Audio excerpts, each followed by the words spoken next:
साल 2026 जियोपॉलिटिक्स के लिहाज से ये भारत के लिए सबसे जरूरी सालों में से एक क्यों होने वाला है? क्योंकि एक ऐसी ट्रीटी खत्म हो रही है जो भारत के एक पड़ोसी देश की किस्मत हमेशा के लिए बदल सकती है। और ये किस्मत पानी पर लिखी जाएगी, गंगा के पानी पर। बिल्कुल। आज हम बात कर रहे हैं भारत और बांग्लादेश के बीच 1996 में हुई गंगा जल संधि यानी गंगा वाटर ट्रीटी के बारे में।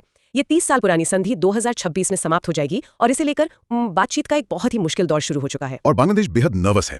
उनके नर्वस होने की वजह भी है। क्या वजह है? उन्हें डर है कि जो उदारता भारत पिछले 30 सालों से दिखाता आ रहा है, शायद वो अब देखने को न मिले। दुनिया बदल चुकी है, भारत की जरूरतें बदल चुकी हैं और शायद अब भारत का रवैया भी। तो चलिए इस पूरे मुद्दे की तह तक चलते हैं। ये संधि असल में है क्या और इसे इतना सफल क्यों माना जाता था? बांग्लादेश इसके खत्म होने से इतना घबराया हुआ क्यों है और आने वाले समय में भारत का क्या रुख हो सकता है? सबसे पहले ये कहानी शुरू कहां से होती है? 1996 की ये संधि, इसका आधार क्या था? इसका आधार था पश्चिम बंगाल में बना फरक्का बैराज।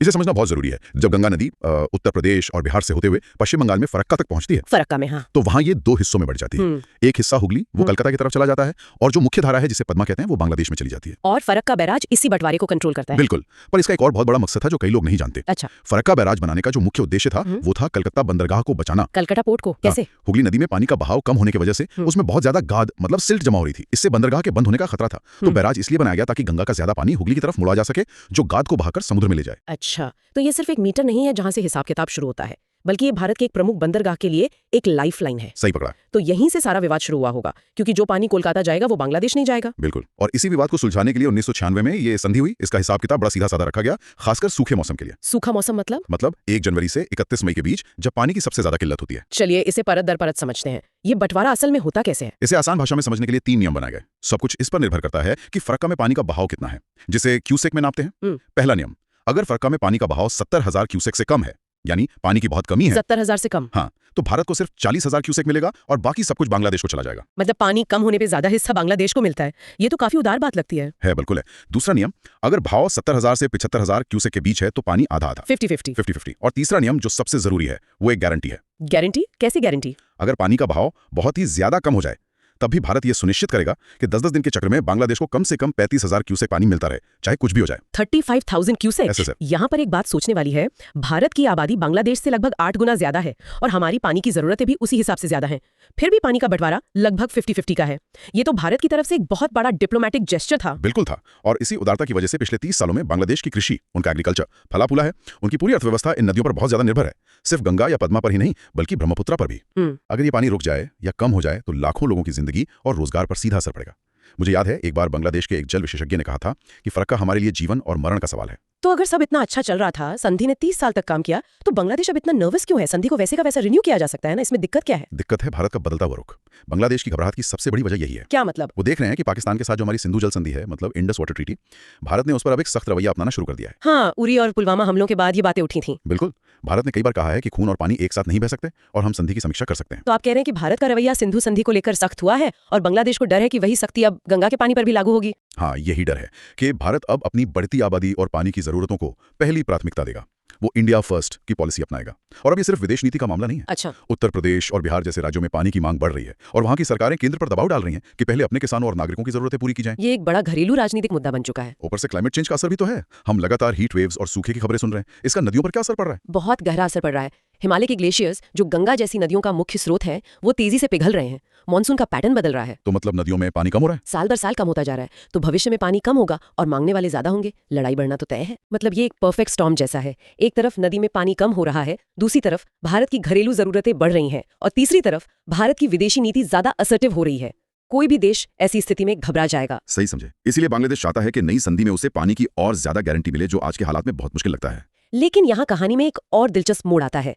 ये कोई एक तरफा मामला तो है नहीं। नहीं है, बिल्कुल नहीं। एक तरफ बांग्लादेश भारत से पानी पर और ज्यादा रियायत चाहता है, गंगा पर भी, तिस्सा नदी पर भी। लेकिन दूसरी तरफ बांग्लादेश की जमीन से भारत विरोधी बातें भी सामने आती रहती हैं। हाँ, ये एक बहुत बड़ा विरोधाभास है। जैसे भारत के चिकन नेक कॉरिडोर को लेकर बातें होती हैं।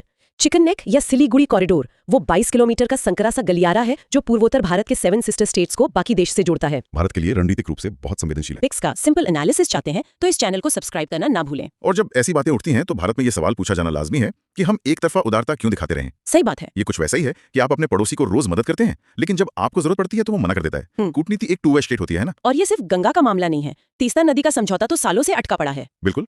तीस्ता नदी का मुद्दा इस रिश्ते की एक और बड़ी उलझन है। तीस्ता का पानी उत्तरी बांग्लादेश के लिए बहुत जरूरी है। बांग्लादेश कई सालों से इस पर एक समझौते की मांग कर रहा है, लेकिन पश्चिम बंगाल की राज्य सरकार के विरोध के कारण केंद्र सरकार आगे नहीं बढ़ पा रही। तो दोनों तरफ से शिकायतें हैं। हाँ, बांग्लादेश को लगता है कि भारत अपने वादे पूरे नहीं कर रहा, जबकि भारत को लगता है कि बांग्लादेश उसकी सुरक्षा चिंताओं को नजरअंदाज कर रहा है। इस पूरी तस्वीर में एक और बड़ा खिलाड़ी है जिसे हम नजरअंदाज नहीं कर सकते, चीन। भारत ने तो फिर भी अपने पड़ोसियों से संधियां की हैं। चीन का रवैया कैसा है? चीन का अप्रोच कह सकते हैं कि ठीक इसका उल्टा है। चीन कई बड़ी नदियों का स्रोत है, जैसे ब्रह्मपुत्र, जो अरुणाचल प्रदेश और असम से होते हुए बांग्लादेश पहुंचती है। हाँ, चीन इन नदियों का अपर राइपेरियन देश है, यानी नदी उसके यहाँ से शुरू होकर नीचे की तरफ बहती है। इसका उसे बहुत बड़ा फायदा मिलता है। और वो इस फायदे का इस्तेमाल कैसे करता है? वो पानी के बहाव पर पूरा कंट्रोल अपने पास रखना चाहता है। वो ब्रह्मपुत्र पर बड़े बड़े बांध बना रहा है, लेकिन वो पानी के फ्लो का डेटा पारदर्शी तरीके से भारत या बांग्लादेश के साथ साझा नहीं करता। मतलब वो किसी भी तरह की बाइंडिंग ट्रीटी से बचता है। बिल्कुल, ताकि वो जब चाहे पानी को एक हथियार की तरह इस्तेमाल कर सके। ये भारत के अप्रोच में एक बुनियादी फर्क दिखाता है। भारत ने पानी को हमेशा एक साझा संसाधन माना है, हथियार नहीं। लेकिन क्या भारत को अब चीन की तरह थोड़ा और असर्टिव होने की जरूरत है? क्या भारत की पुरानी उदारता आज की जियोपॉलिटिकल हकीकत में फिट बैठती है? यही वो मिलियन डॉलर सवाल है जिसका जवाब 2026 की बातचीत देगी। भारत एक चौराहे पे खड़ा है। एक तरफ उसकी उदार बड़े भाई की छवि है और दूसरी तरफ अपने करोड़ों लोगों की पानी की जरूरत है। उसे इन्हीं दोनों के बीच संतुलन बनाना होगा। तो कुल मिलाकर कहानी ये है कि 2026 एक डेडलाइन है। एक 30 साल पुरानी पानी की संधि अब नए दौर की जियोपॉलिटिकल हकीकत से टकराने वाली है। बांग्लादेश अपनी जरूरत को लेकर चिंतित है और भारत अब अपने हितों को लेकर पहले से कहीं ज्यादा सजग है। इस बातचीत का नतीजा जो भी हो, वो सिर्फ इन दो देशों के रिश्ते ही नहीं, बल्कि पूरे साउथ एशिया के वाटर पॉलिटिक्स का भविष्य तय करेगा। बिल्कुल, ये देखना होगा कि क्या दोनों देश कोई बीच का रास्ता निकाल पाते हैं। शायद एक नई ज्यादा फ्लेक्सिबल संधि जिसमें क्लाइमेट चेंज के असर को भी शामिल किया जाए, या फिर बातचीत किसी नतीजे पर नहीं पहुंचती और फिर स्थिति और भी ज्यादा अनिश्चित हो जाएगी। तो इन सब का मतलब क्या निकलता है? ये सिर्फ दो देशों के बीच पानी के बंटवारे का मुद्दा नहीं है। ये एक बड़ा सवाल भी छोड़ जाता है हमारे सुनने वालों के लिए। क्या सवाल? जब पानी जैसी बुनियादी जरूरत एक जियोपॉलिटिकल हथियार बन जाती है, तो एक देश को अपनी उदारता और अपनी राष्ट्रीय जरूरत के बीच संतुलन कैसे बनाना चाहिए? ये सवाल सिर्फ भारत बांग्लादेश के लिए नहीं, बल्कि भविष्य में पानी की कमी से जूझ रही पूरी दुनिया के लिए है। इस पर सोचिएगा जरूर।